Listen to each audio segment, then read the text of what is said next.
ಸ್ನೇಹಿತರೆ, ಇವತ್ತು ತಾಲೂಕು ಕಚೇರಿ ಮುಂದೆ ಒಂದು ಮನವಿಯನ್ನು ಭದ್ರಾವತಿಯ ಸಾರ್ವಜನಿಕರೆಲ್ಲ ಸೇರಿ ನೀಡ್ತಾ ಇದ್ದೇವೆ. ಉದ್ದೇಶ ಏನಂತಂದರೆ, ಇವತ್ತು ಈ ರಾಜ್ಯದ ಕಂಡಂಥ ಅನೇಕ ಮುಖ್ಯಮಂತ್ರಿಗಳು ಸಾಮಾಜಿಕ ನ್ಯಾಯವನ್ನು ಕೊಡಿಸುವಂಥ ನಿಟ್ಟಿನಲ್ಲಿ ಅನೇಕ ಆಡಳಿತ ಕೆಲಸ ಮಾಡ್ತಿದ್ದರಲ್ಲಿ ಸಿದ್ದರಾಮಯ್ಯ ಸಾಹೇಬರು ಕೂಡ ಒಬ್ಬರು.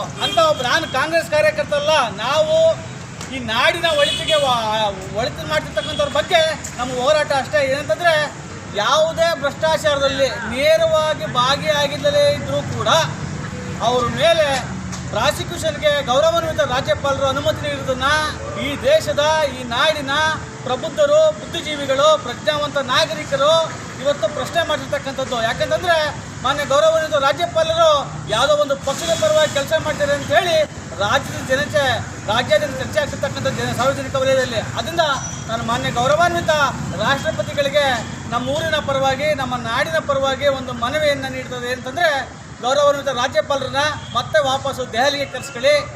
ಪ್ರಜ್ಞಾವಂತ ರಾಜಕೀಯ ಮಾಡ್ತಿರ್ತಕ್ಕಂಥದ್ದು, ಭ್ರಷ್ಟಾಚಾರ ರಹಿತವಾಗಿ ರಾಜಕೀಯ ಮಾಡ್ತಿದ್ರೆ ಈ ನಾಡಿನಲ್ಲಿ ಕೆಂಗಲ್ ಹನುಮಂತೆ ಇರ್ಬೋದು, ದೇವರಾಜ ಅರಸು, ಜೆ.ಎಚ್. ಪಟೇಲ್ ಅವರು, ಬಂಗಾರಪ್ಪನವರು, ದೇವೇಗೌಡನವರು ಆದಮೇಲೆ, ಜೆ.ಎಚ್. ಪಟೇಲ್ ಆದಮೇಲೆ ನಿಜಕ್ಕೂ ಸಿದ್ದರಾಮಯ್ಯವರು ಈ ರಾಜ್ಯದಲ್ಲಿ ಅತ್ಯುತ್ತಮವಾಗಿ ಆಡಳಿತ ನಡೆಸ್ತಾ ಇದ್ದಾರೆ.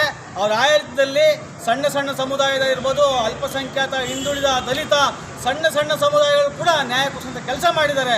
ಆರ್ಥಿಕವಾಗಿ, ಶೈಕ್ಷಣಿಕವಾಗಿ, ಸಾಮಾಜಿಕವಾಗಿ ಮುಂದೆ ತರ್ತಕ್ಕಂಥ ಕೆಲಸವನ್ನು ಮಾಡ್ತಾ ಇದ್ದಾರೆ. ಅದು ಸಿದ್ದರಾಮಯ್ಯವರು ಮಾಡ್ತಾ ಇದ್ದಾರೆ. ಅಂಥ ಒಬ್ಬ ಮುತ್ಸದ್ದಿ ನಾಯಕನ ವಿರುದ್ಧ ಈ ರೀತಿ ಆಗಿರ್ತಕ್ಕಂಥದ್ದನ್ನು ನಾವು ಖಂಡಿಸ್ತೀವಿ. ಗೌರವಾನ್ವಿತ ರಾಜ್ಯಪಾಲರನ್ನ ಮತ್ತೆ ವಾಪಸ್ ದೆಹಲಿ ಕರೆಸ್ಕೊಳ್ಳಿ ಅಂತ ವಿನಯಪೂರ್ವಕವಾಗಿ ಕೇಳ್ಕೊತಾ ಇದ್ದೇವೆ. ಶಶಿಕುಮಾರ್ ಗೌಡ, ಸಾಮಾಜಿಕ ಹೋರಾಟಗಾರ, ಭದ್ರಾವತಿ, ಹಾಗೂ ನಮ್ಮೆಲ್ಲ ಸ್ನೇಹಿತರು ಕೂಡ.